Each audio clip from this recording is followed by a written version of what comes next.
Welcome to New Orleans Jazz National Historical Park. My name is Ranger John Beebe, and as you can see, we have a piano on the viewer's left, a drum set on the viewer's right. Behind us, we have a mural depicting some famous musicians in New Orleans history, as well as some local musicians in current time. On this stage right here, you will be seeing musicians perform. They'll be spaced evenly throughout, and they're going to be playing some awesome music for you. So sit back, relax, and enjoy the following video. Hi, I'm Fred Kasten. Welcome to the New Orleans Jazz National Historical Park's Talkin Jazz with Fred Kasten. That's me. And my wonderful guest today, one of the outstanding composers, pianists, and band leaders in music today, Amina Figarova. Amina, welcome. Thank you. Thank you so much. And welcome to New Orleans, where you have become a part-time resident in recent months. That's right. Thank you. Where did you grow up? Where are you from, Ms. Figarova? Well, I'm from Azerbaijan, which is a country in area of Eurasia. It was a part of former Soviet Union, independent already for more than 30 years. It's a very interesting country because culturally we represent a lot of different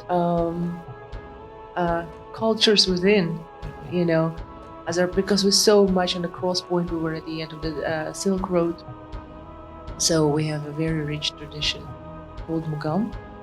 And Mugam or Makam, people call it differently, is basically improvisational music. So their scales around 30-something, 38 scales, because I'm from Azerbaijan. I did not study thoroughly our folk music too, and you need to be really expert to talk about this. Singers typically or players would improvise in a scale, just within one scale. And so it's improvisational music. At the same time, we have a very rich rhythmic tradition that comes from, as all rhythmic traditions come from Africa. So it's very interesting musically, and at the same time, as it was a part of Soviet Union, so our classical tradition was also incredibly rich. And I studied classical piano, but I've listened to jazz all my life, and then later I was invited to the Netherlands, and I lived in the Netherlands for another 20 years. So I'm child of both. You grew up in Baku? Yes. That's the capital of Azerbaijan? Yes. You told me once that there, and I think this may partially account for you and your husband, Bart Platteau, coming to New Orleans, that in Azerbaijan, I guess generally in Baku, food and music are everything. It is. It's all about food, and it's all about the music. And it's usually, if you go to a restaurant, most of the time, it's a live music. And your family is a family of doctors. Yes. Who play music. Yes, indeed. So when I was little, it was throughout my childhood was so typical. We would get together very often. At least once a week, somebody's coming with my grandma or my uncle, or we go there. Everybody was very busy, everybody working. My grandmother was like a workaholic. There are always, conversations, but there's always music. And everybody can play. But once I start playing, because I started playing very young, I was playing. And then somebody would dance and somebody would sing. So it's also like making music together throughout my childhood. That was part of, growing up. Well, you said you were playing young. How young? Ooh, very young. I was barely 2 years when I started actually picking up the notes on the piano. My mother kind of showed me that you just have to hit one at a time. And I start somehow looking for the notes and finding the right notes that of the songs I heard on the radio. So that's how she right away understood that I have probably absolute pitch, because I was just playing whatever I was like looking for notes and trying to find what I heard on the radio.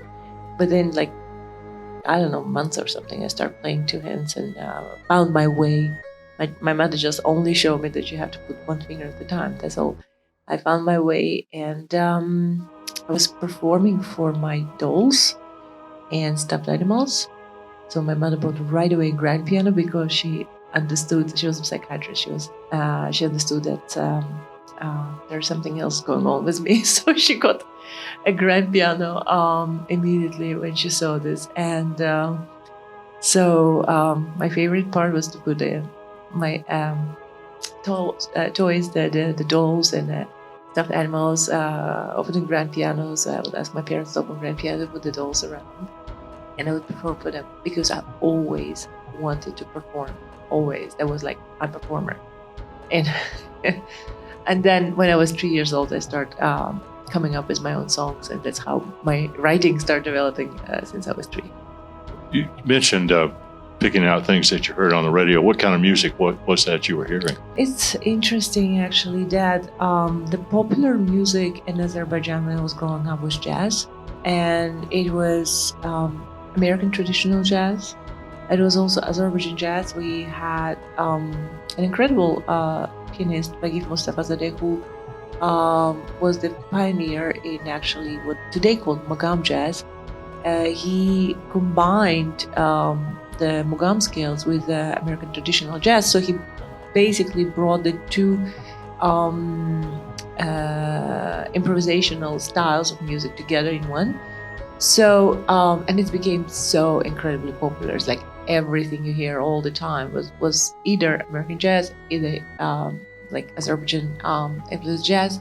And there were lots of, at the time, close harmonies and all of that. So most probably was something out of that repertoire that I was picking up. That you were picking and up. my mother loved Ella and Louis Armstrong. So we had those records playing all the time. So you were hearing a lot of jazz from really some of your earliest memories Yes. of music and trying to play a little bit. Yeah, whatever I could figure out, yeah. I think you told me also one of your uncles was a pretty good jazz pianist and somewhat the Oscar Peterson style. Yeah. It's interesting that in our family, like my grandmother, she was a doctor, but she played many instruments. She had absolute pitch. I play only one instrument. I should be ashamed of myself. My uncle played very well, and of course, he was not a doctor, but he was in other fields. He was inventor. But it was a very, I don't know, probably in America the same. It was very common to have a jazz band before the movie starts, and people would come and dance. I've never experienced that. I was too little. It was actually a little bit before my existence. But it seems like after World War, Second World War, it was a common thing that throughout many countries I've heard that, and it was the same in Azerbaijan. So he was gigging, playing the jazz gigs. So he would come and play all the stuff, and it was music around me all the time. What about formal lessons? Did you begin those fairly early? Yeah. So I went to it's called special music school for most talented children. So there is a special school. It's like a conservatory, European style conservatory with all other subjects plus the music school.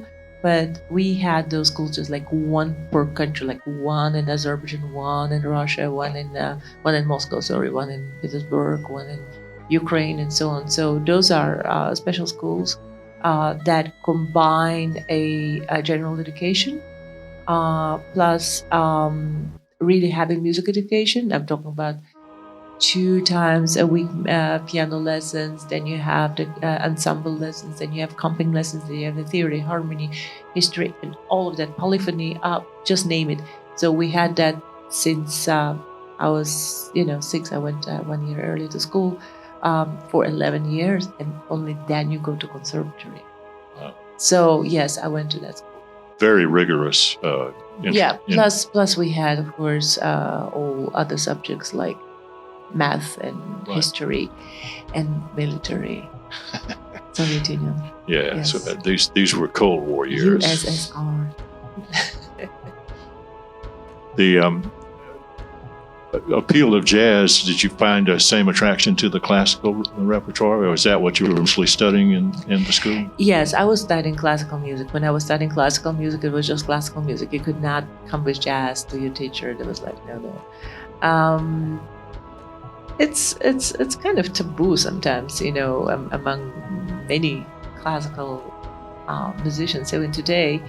And being both actually classical and jazz musician, I can never understand why, because you can't imagine how, even if you would play just a little bit of jazz for yourself, just for fun of it, how much it will enrich your understanding of classical music, how much it will enrich your understanding of the harmony and interpretation and form, all of it. Because, I practice classical music till today because it's just great for my technique, and I love playing some pieces from time to time. And I'm rediscovering them because now, and of course I've studied classical theory, music theory, which is music theory.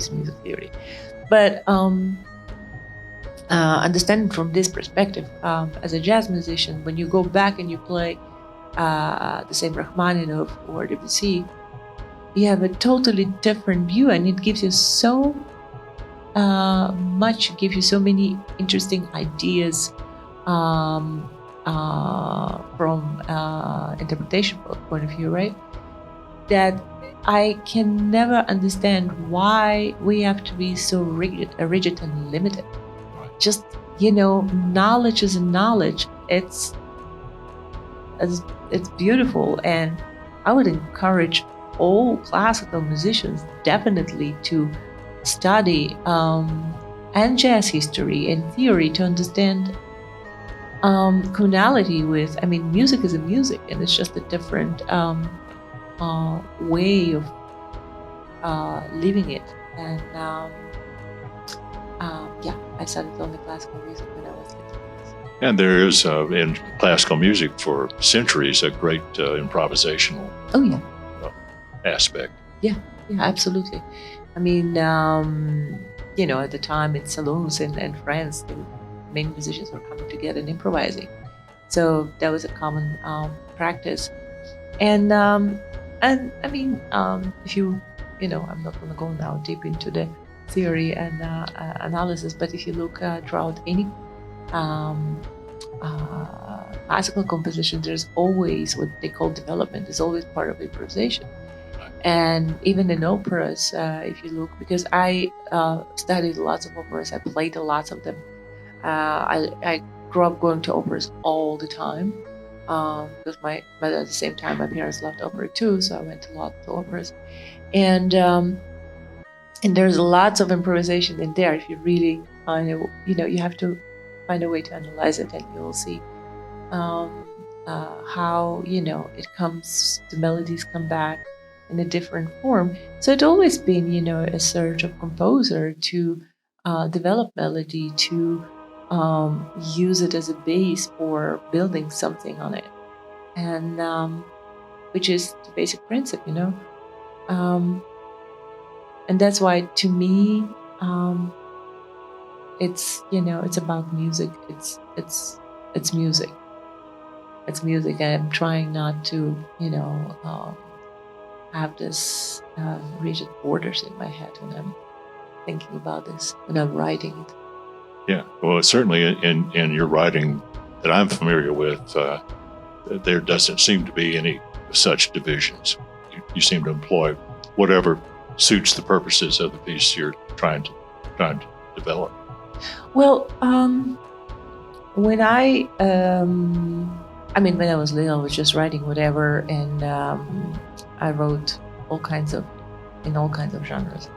But then when I started really playing jazz and wrote music for my first album, for the second album, and second album was a little bit more between like fusion and funk. but mainly everything I wrote was more, and for sure my first album, very much in a jazz tradition. And then I created Septet. And only in 2001, I was still living in the Netherlands, and I came to New York to play with a vocalist at a Blue Note. And it was September 2001, and then 9/11 happened. And when I went back, I really didn't plan, but it just came to me. I'm a visual writer. I write what I see. It's like I'm writing movies all the time in my head. So it's documentary that I see, and then I start thinking of the images that I saw when I was in New York. So I start writing piece one after another, and the things that start coming to me. It was a pivotal moment for me, because at that point, what I was describing, pain, a tragedy, and then like a few months later, my father died, so it became a tribute to mourning. So I stopped thinking about it. Was just writing and expressing pain, and I stopped thinking about whether I'm writing in tradition or not. Forms. I just, it's like something big happened and changed in me, that I start writing a very different type for me of music. I mean, not type, but stylistically, I changed really drastically, and I felt like lots of classical elements start coming through. In this composition called September Suite, which was the tribute to 9/11 and tribute to mourning. So lots of classical elements, modern classical with, everything. It was not just, I can't say stylistically what it was. It was just music, and it's changed my perspective and thinking, and the hardest part was after this came out, and I had actually recorded 2 albums. Like in 1 week, I recorded 2 albums in the studio. One just like what I always did with my Septet, which is music is melodical, and but it has different, very often different time signatures, and rhythmically it's very, different. But and then September Suite. So when I was getting ready in my mind, because that's the biggest thing, I have to get ready in my mind for the next record, then it'll be done. The next record, I found myself torn apart. Like, do I go now with the what I found in September Suite, like totally, just be open to anything and not thinking about within what tradition I'm writing? Either I go with it here, so either I find so the search. I always had, I was always in search for myself, but here as the search like became almost like pressure, like I had to, and it's all between 2 people, me and me. Okay, so that's very hard for me to have a conversation with me, because I would disapprove anything I would do. I threw away so much music because I was torn apart again. Do I go here? Do I go here? Do I go in between? And so that's became an interesting process after that. And some of the elements coming out even in my latest, one of the latest album, like Road to the Sun. But recently, actually, where it comes, the search comes better out is I was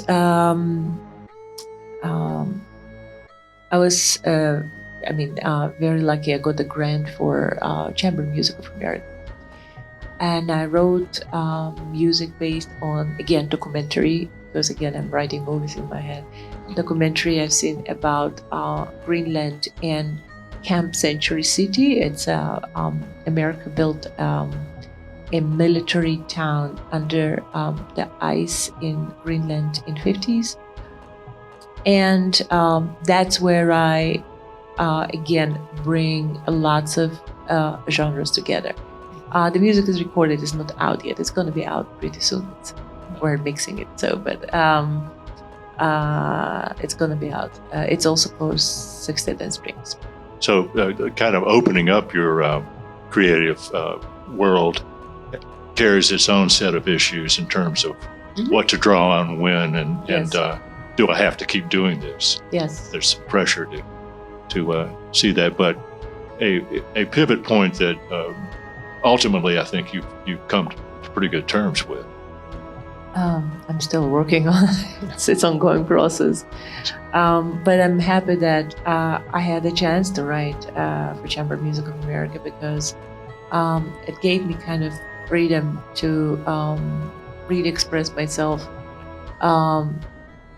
because of the support I get. I could really, explore. And so that's, again, opening my mind to something else. And I'm actually planning, again, some other work in this direction. So I don't like to exclude anything. I mean, in my life, I wrote many different stuff. I wrote musical, I wrote theater work. It's, that's a whole different story. And that's fun too, because if somebody gives me lyrics, or I worked with a friend of mine who is an incredible singer from Israel, and she gave me lyrics in Hebrew. I don't speak Hebrew, but I wrote music on. And, everything has its own, not just challenge, it's you learn from everything, right, and you gain from that incredibly. But when it comes to like my own projects, where I have to approve of me doing whatever I do, that's most challenging, because I know what I did before. I know what's in my head. I know what tears me apart. And it all has to come to one term somehow. And it's not easy. Yeah. Well, let's go back to some of your education for a minute. You did 11 years in the system in Baku, and then conservatory. Was that also in Baku? Yes, it was also in Baku. Yes. And how many years there? 5. And at some point you studied in Moscow as well, right? In Moscow, I was having private lessons actually with a pianist. His name is Naumov. He was one of the most incredible teachers in former Soviet Union. All the big names, or as we say in New York, big cats, in the classical world we're talking today, who play Carnegie Hall every now and then, they're all his students. Everybody went to know him. He was a student of Neuhaus, who was the father of Russian classical school. And to have lessons with him, it was like a dream come true. He was not, he was teaching mostly private. He didn't like really being part of conservatories. I believe he did teach somewhere, but the point is, I think at conservatory probably he did teach, but he hated politics. He hated all the politics at the piano competitions, Oh, right. Oh, so-and-so, and you're going to get higher grades because, you had private. He hated all of that. And he was very independent thinker. I will never forget first time I came to him, the very first time. And, it's not just him. We're always surrounded by these big musicians, like, they don't have to be necessarily famous, but they big in their mind, in their hearts, in what they're doing. And really have to pay attention and cherish it, because those experiences are the most incredible. So I came to his first lesson, and it was at his house, and I'm waiting in a room, and the next room is the piano room, and the door is open, so I'm following the lesson. And this girl is playing one of these ridiculous compositions. It's Liszt variations, and her hands are flying over the piano. She is playing like there is no tomorrow. She's making no mistakes. Brilliant. And so I was living in Baku and also in Moscow. And when I was in Moscow, every time also had fun going there. So I felt like, shoot, I'm not prepared. So I'm sitting there and dying because she is killing every note and the tempos. And he's sitting like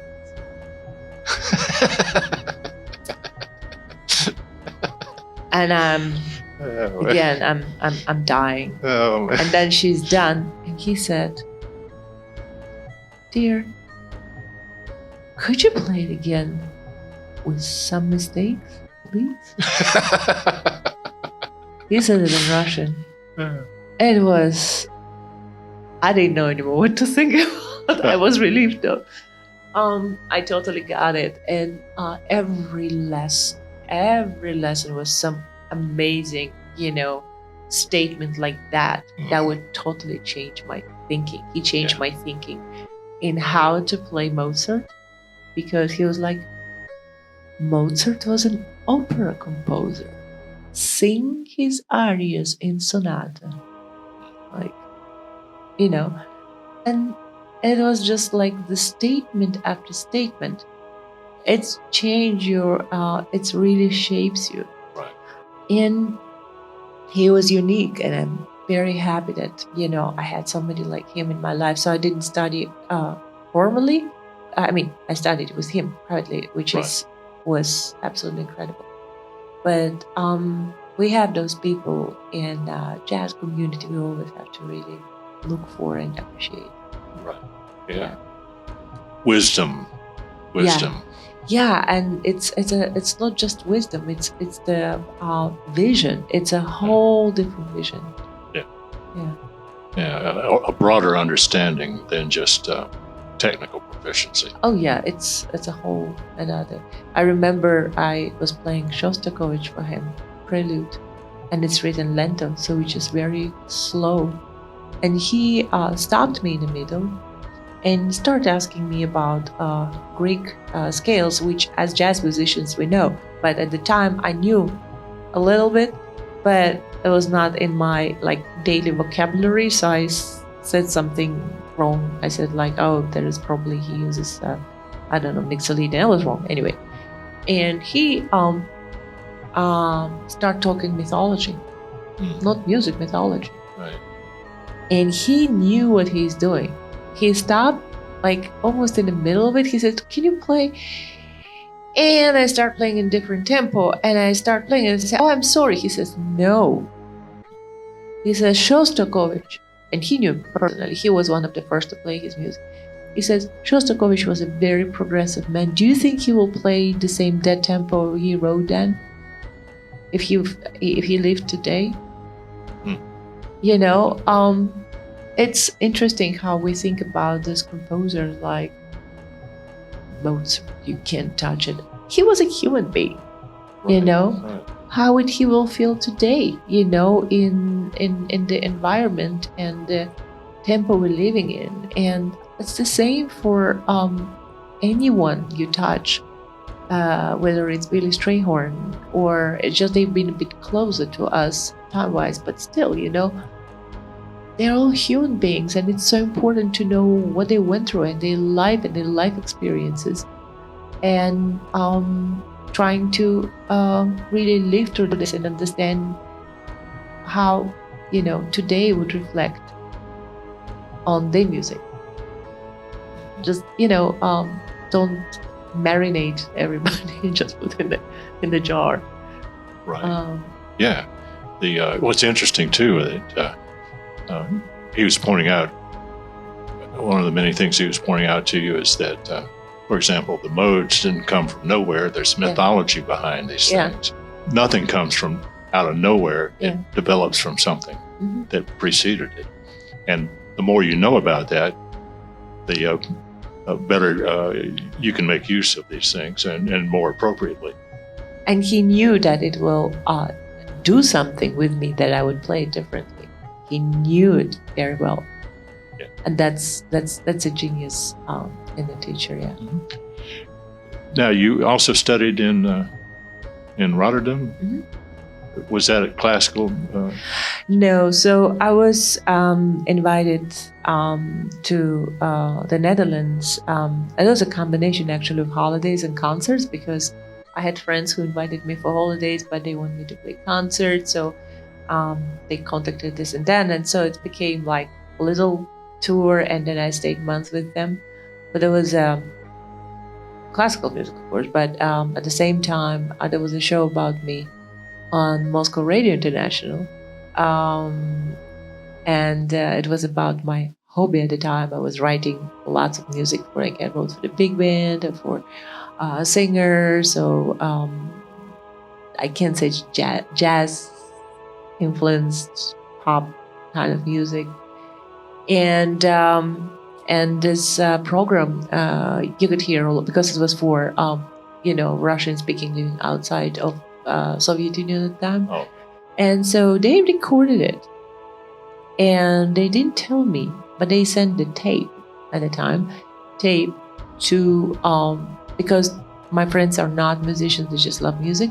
They didn't know what to do with it, but they just decided to send it to a jazz department of conservatory in Rotterdam and of conservatory in Hilversum, which was another conservatory in the Netherlands. And within a week, and they didn't tell me anything because they didn't want to disappoint me, because they just thought of let's see what will be what response we'll get. And within a week, they got a response from both that I'm invited to study for free composition. And I was always like, that's my hobby, I'm not interested. And my parents, and mainly my mother, was like, you are a composer. You write your whole life. Yeah. Since you've been 3 years old, look how much music you wrote. You have to, honor it one day, pay attention to that. And something like, and I've talked to her on the phone, and she says, like, pay attention, And I said, okay, maybe I should, take upon it now. And I started study. It was the jazz with the film music, which I'm always interested, because again, I always have these movies in my head, and I write what I see around me. And so, but I didn't enjoy these lessons because simply our teacher was never there. He was like, come, and then didn't care about your homework, and then disappear for 3 months. So I felt like, but then I met this incredible jazz pianist who studied there, and I was like, can I take some lessons with you? He says, yeah. And so I switched to the piano department. It was simply only just for myself, for fun, because I kind of decided that this is going nowhere. I was playing classical, I was performing my classical concerts, but the moment I started studying with him, it's just went crazy. The next year, I was already in exchange program with Berklee College of Music, and a year later was my first jazz record came out, and it was just like very fast. Developed everything very fast. So that became another pivot point in your life, and another almost accidental encounter that led to that. Yeah, lots of good accidents. You said you've been you talked about coming up with tunes very early in life. You had continued to write things through your schooling years? Yeah. I always wrote. I had another incredible teacher in my life of chamber music, Vladimir Ancelevich, and he was an incredible cellist. So I played with him as a student at school, at conservatory, and later actually I became his piano player. We became very good friends. So when I, started taking classes with him, I started writing immediately for cello. And he always talked about this because he said that without even learning how to write for strings, I always had a correct intuition, and nothing was like unhandy or whatever. It's so I wrote for him and some other things for strings. I was writing all the time. You couldn't stop me because there was my outlet. Um, um, and that's also why my mother thought that I should definitely pay attention to my compositions, and she always said that there's a jazz musician inside of you, because I always had to improvise. I had to take another song I heard on radio, play it, and play it my own way. So it was my water to write, and it is, and it always will be.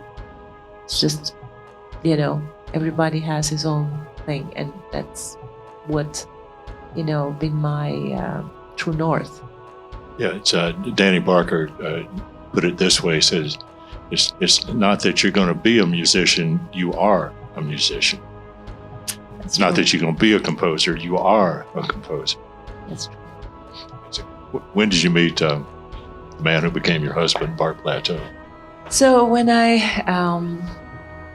changed from composition to piano at the conservatory in Rotterdam, I started taking also ensemble classes and other classes.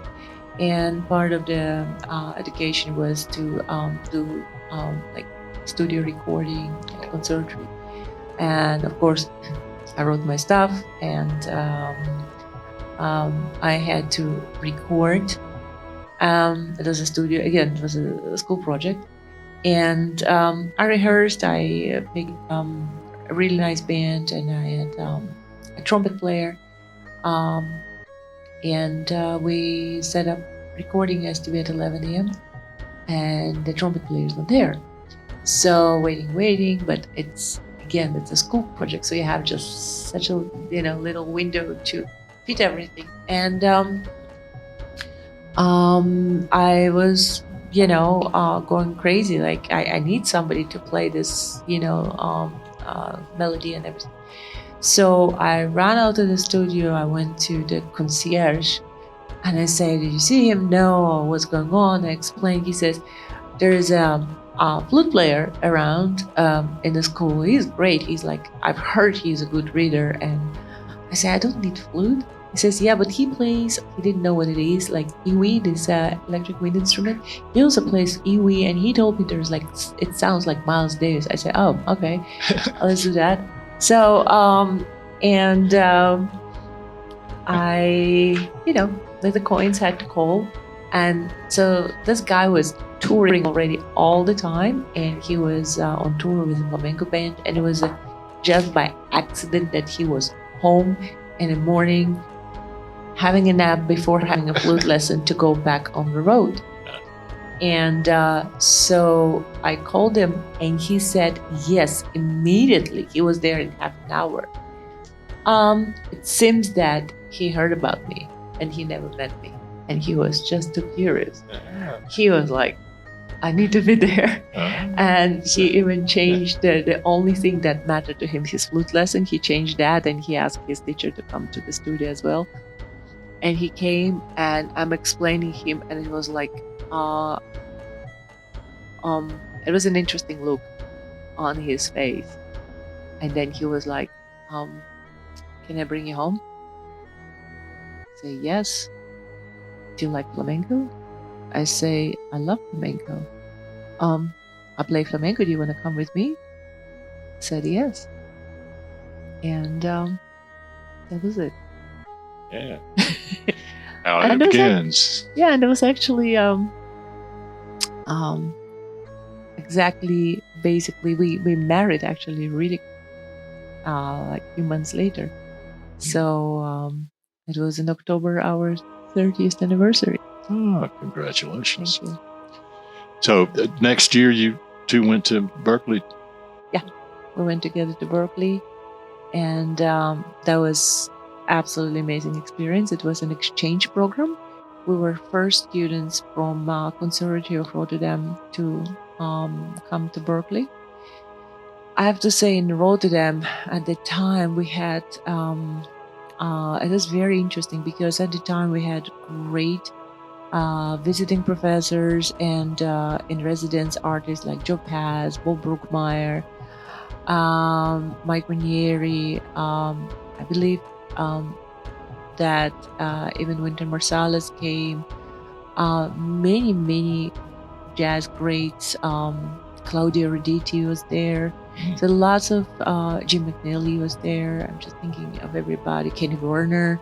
So we had lots of great musicians coming, and not just for a lesson. Sometimes they would, like I had some regular classes with Bob Brookmeyer. I know Joe Pass was artist in residence. I would stay like a few months. That was already exciting. And then when we got to Berkeley, because they, it's an exchange, so they put you right away into a level where you're supposed to be. Right. Which was like 6th or 7th, whatever it is, grade.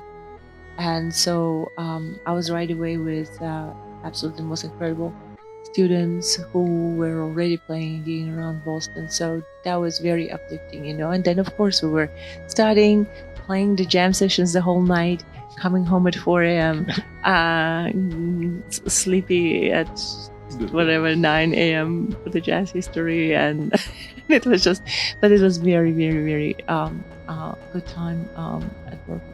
As someone described New York in a recent piece of music, exhausting but exhilarating. Yes, absolutely. Yeah. The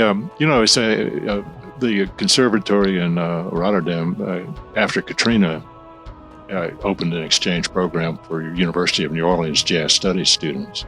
So they certainly repaid the. Yeah, actually, so we've been coming to New Orleans. Myself and Bart since '99, and we got, of course, overwhelmed by the city, fell in love, got to know so many musicians, and so when Katrina happened, we were really heartbroken. So actually, my husband Bart, together with Steve Masakowski, set it up the program, the exchange program. Yeah. So these two worked really hard on bringing students. And interestingly, that one of the students at the time that came to Rotterdam, Rex Gregory, recently now played with me here at Canal Harbor. He's an excellent player, yeah. Wonderful saxophonist. Yes. And really sounded good playing your music too. Yes. That was a fun evening. And another Amina was in the band too, a wonderful bassist, Amina Scott. Yes, it was absolutely incredible. She's great, and to have another Amina on stage was definitely great. I think you got to start the two Aminas band. I think so. It's got a future. Then did you guys stay in Boston for a year or two, or how long? No, we were just 6 months exchange, and then later on I was invited to be a part of Thelonious Monk Institute summer program, and it was another absolutely crazy experience. Yeah, that's kind of where you got the idea for the septet originally, yes, right?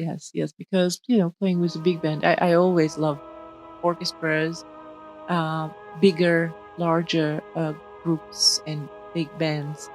And but as a piano player, your role in a big band is kind of small. So I mean, not small, but it's not. You can't express yourself the way you want to. So that's why I decided to create a septet. But the time at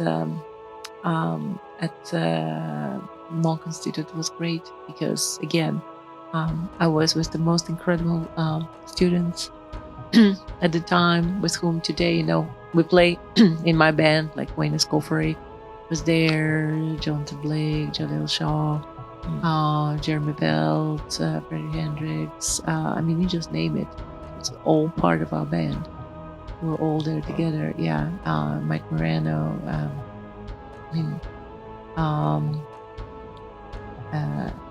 Hayward, lots of great musicians who today are, really known on the jazz scene.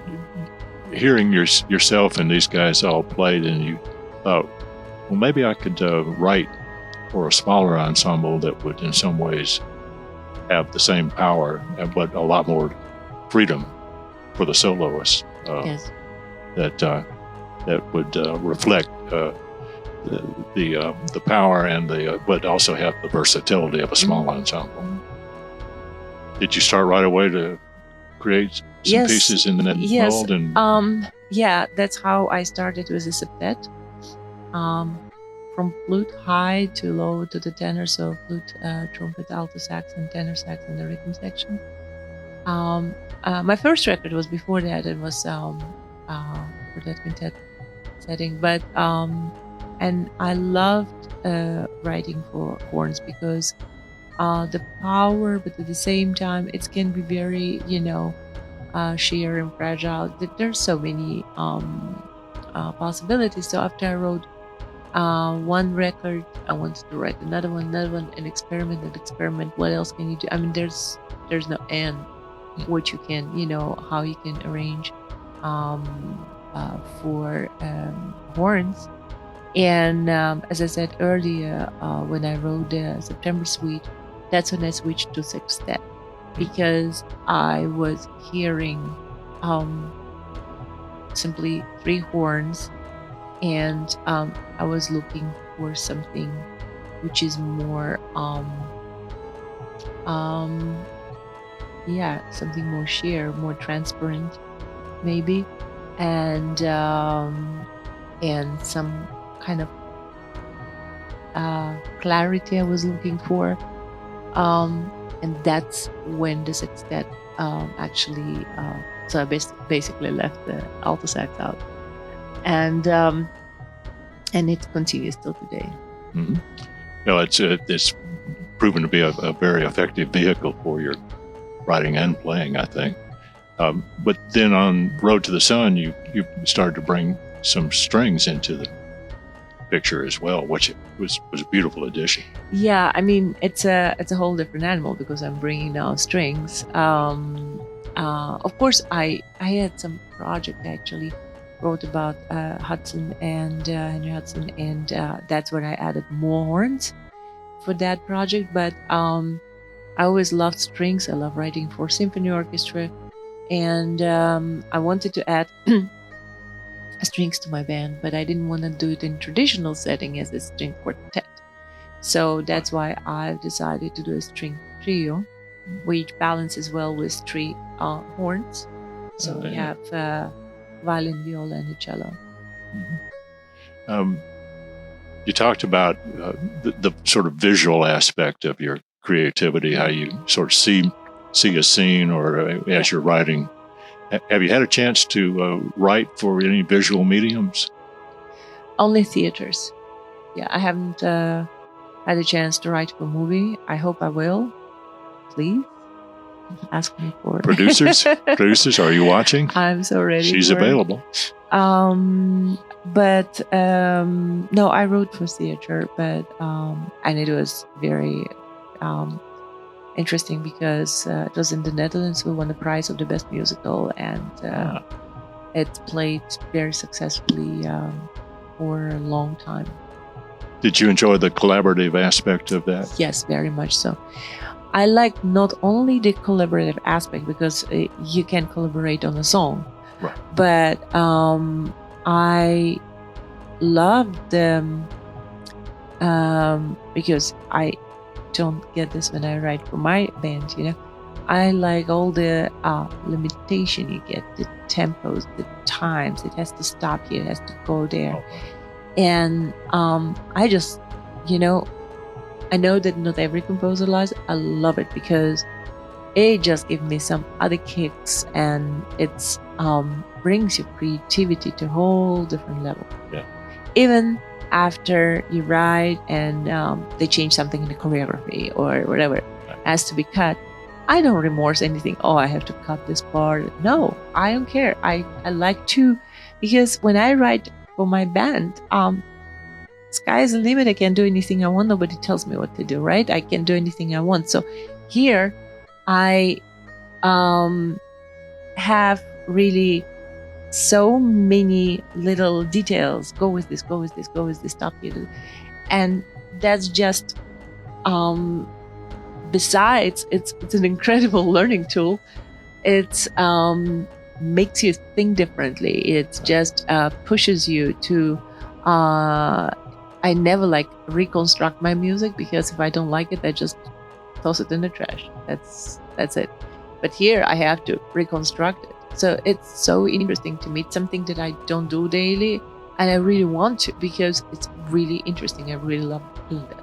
Yeah, sometimes some formal restrictions are the best key to creativity. Yeah. Well, when did you you were living in the Netherlands for a number of years? When did you move to New York? So moved to New York really in 2011, really like in January. So yeah. Mm-hmm. And it's been a beautiful ride since. Yeah, the connections with New Orleans. How did those begin for you? I mean, so in '99, the owner of the record label I was with in the Netherlands, he was a very nice man, and he saw that myself and Bart, we are always interested in understanding the music industry, and he took us to some different music conventions to teach us basically about the music industry. So we were very fortunate about that. And in '99, there was I don't know, was it even yearly or no, I don't know, but I know that that year there was a conference, LMNOP, organized by Louis Myers, who I know passed away a few years ago. And so it was called like Louis Myers LMNOP, or Louisiana Music. LM stands for both. And so we came with our record label here, and we stayed on Canal Street at Meridian. And so one day, so the owner of our record label says, like, you've got to come downstairs and meet these guys. It's an incredible duo playing. And so this is how we met Kim Prevost and Bill Soley. She's an incredible singer. He's an amazing guitar player who plays also bass on his guitar. And they're a couple, and we kind of sat in and we started playing together, and the chemistry was like right there. And it was around the Jazz Fest time, and so they said, "Oh, we're playing Jazz Fest. Why don't you sit with us?" So we went to Jazz Fest and we sat in, and I came on stage, opened the piano, I sat down and started playing, and I don't know what happened, but got standing ovations. And so this is how it started, the journey of New Orleans, and we became really good friends. We started playing Jazz Fest almost every year with Bill and Kim, and later on with my own band. And we made a record together called On the Canal Street. I wrote Canal Street Blues because when I was staying there for the first time, it was such a interesting contrast of corporate New Orleans and fun New Orleans, and it's like divide, between these two different parts. And so I wrote this on Canal Street Blues, and so we toured, and they started coming to Europe, staying with us. We did few tours together in Europe. I even took them to play big jazz festival in Azerbaijan.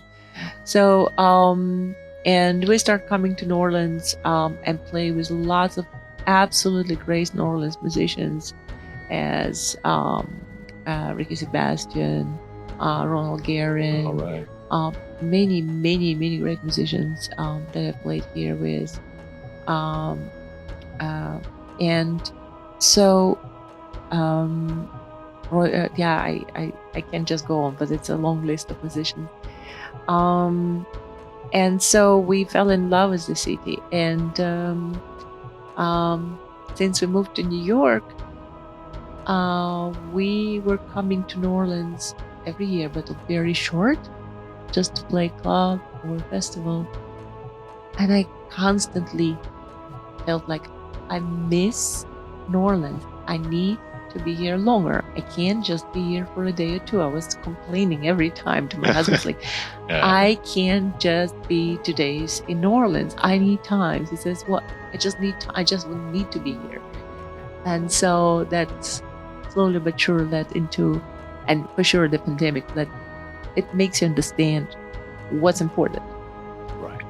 And it made me understand what's important.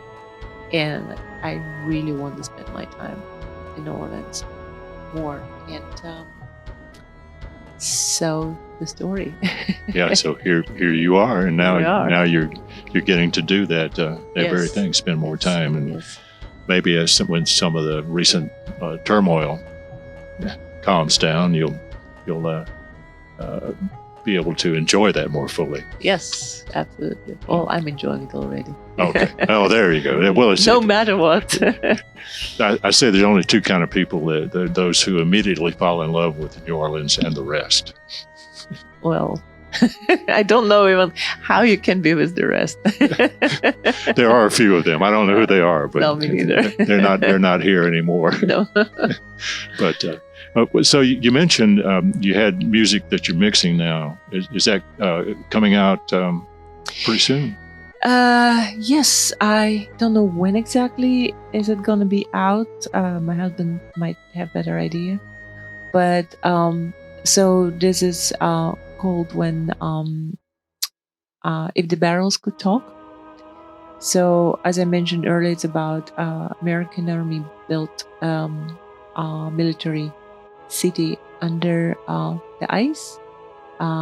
They actually said to the Danish government that they want to experiment with construction in Arctic environment, but instead they built a military city.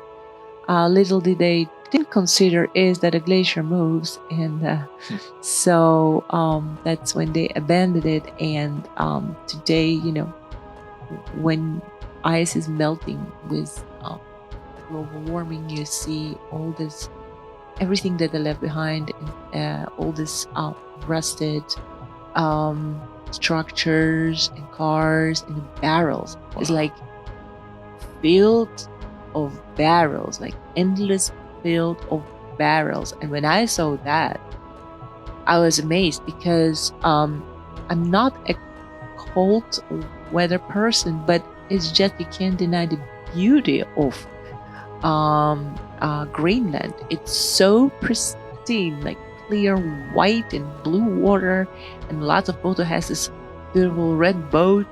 It looks like some different universe. And then on top of everything, a field of this rusted barrels. It's this ugliness in the midst of this most beautiful, picturesque Greenland that starts screaming to me. That's what actually I wrote about. And you hear the passing boats, all of it in this composition.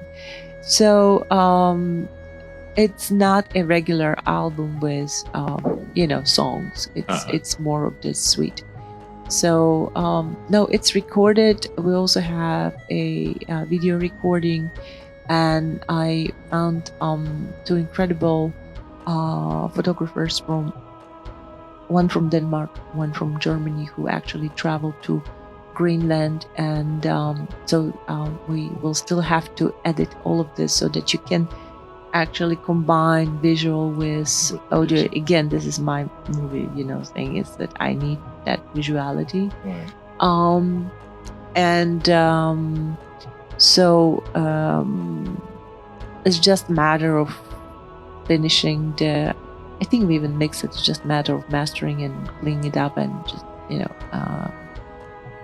should be out very, very soon. But it's called If the Barrels Could Talk. And I think there is even video link to this right now available, but a real recording will come out. Probably months, Yeah, great. I would think. Sounds like a powerful metaphor for Yeah, what man can do yeah, wrong. yeah, exactly. Well, one of the things that you've done just before the release most recently was a little different from the sextet. It's an electric band and in the CDs called Persistence. Mhm. Tell us a little bit about that. Well, my second record was more of the fusion funk, and then I never came back to that. But it was always, in my head to actually go on with something that I love a lot. Is also I can't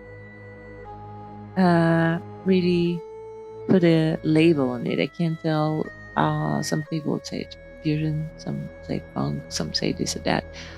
I have hard time with labeling in generally in putting things in the boxes. I do not like putting anything in a box, and in this case too, because it has lots of different elements. It does have some fusion elements. It does definitely funk elements.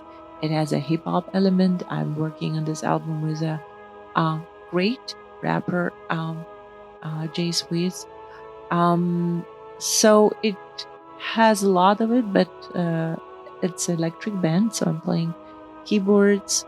My husband does play flute, but he also uses EY. We have an incredible guitarist, Rez Abbasi, and an incredible bass player, Yasushi Nakamura, who everybody knows as the, most groovy, amazing acoustic player. He kills it on electric bass, totally. I even didn't know he plays with me for such a long time. I didn't know he plays electric bass. I mean, of course he would play electric bass. I knew that, but like, not yeah, I was the like, way what? you play. Yeah.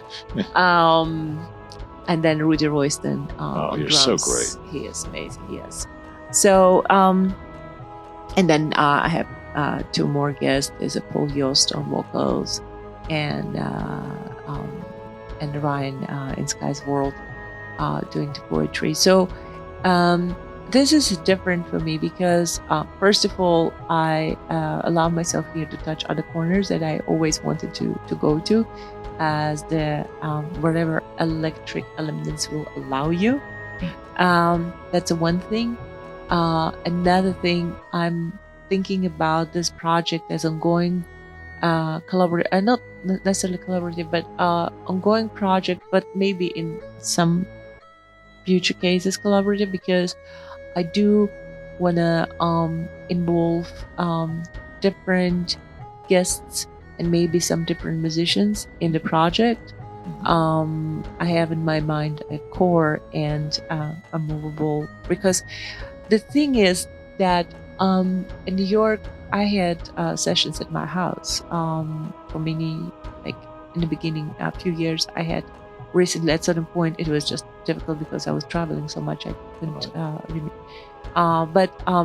And so lots of music, I was like writing, experimenting something, and would play on the sessions. So lots of it came from sessions, and lots of different musicians came through my sessions. I was like, I want to have everybody on this project, Right. all the drummers, all the bass players, everybody.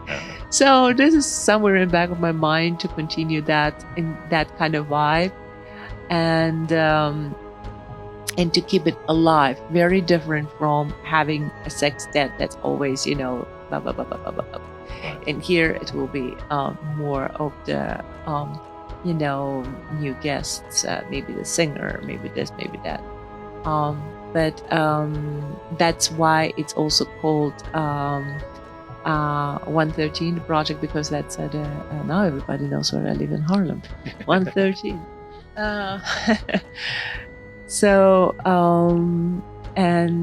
because that's where it started, and persistence is because we always have to persist with everything we do, or you get nowhere. Right. Don't clamp limits on it. Nope. And well, you've developed, I think, a sort of repertory group of artists who you can draw from to realize whatever Yeah. your compositions might, Yeah. whatever direction they might take. Yeah. I mean, there's so many great musicians in New Orleans, in New York, I mean, all over the world. But I'm very fortunate to be surrounded by incredible, friends, musicians, and work together. And that's alone inspiring. It's very inspiring to have those musicians around you. Definitely. Well, we've had a lot of fun talking here. I think maybe to wrap things up, we'd like to get you guys to play a little bit. Okay. Or so inclined. So I think I like to play something I have not recorded. So around July 4, I was here in New Orleans in my house, and we both are kind of handy people. We're renovating it, and so we didn't go like partying or anything. We're home, and you can hear through the windows people are like doing fireworks, but nothing loud. It was like somewhere far here. And I was sitting there and playing something. Actually, I was playing that time on my keyboard, and somehow I hear that, and it was so calm. The firework was far. We live in a very quiet neighborhood, and it was so peaceful and so calm that somehow I wrote a very calm piece. It's actually nothing for me. That's not true, but it's different because it's almost like tends to be more in more of the traditional compositions, I would say. Has no title yet. I did get interesting suggestions during our concert at Snuck Harbor, but still have to think about the title. Yeah. But it was just I felt incredibly peaceful, balanced, calm, zen, and then just that quietness, and hear all this what you call this, animals around, crickets, and what you hear at night, and then hear far away just fireworks that made me write this piece. Sort of the hum of the universe. It's like the world is, world turns around, goes by, and it's somewhere there. Yeah, nice. So that's probably, I think I should play something I wrote like right here, like recently. That right sounds here. lovely. Let's get you set up and let everybody hear it. Okay, thank you. And now to conclude this session of Talkin Jazz, playing jazz or playing a new, as yet unnamed composition at the piano, the composer Amina Figarova, accompanying her husband, the flutist Bart Platteau.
I wanna be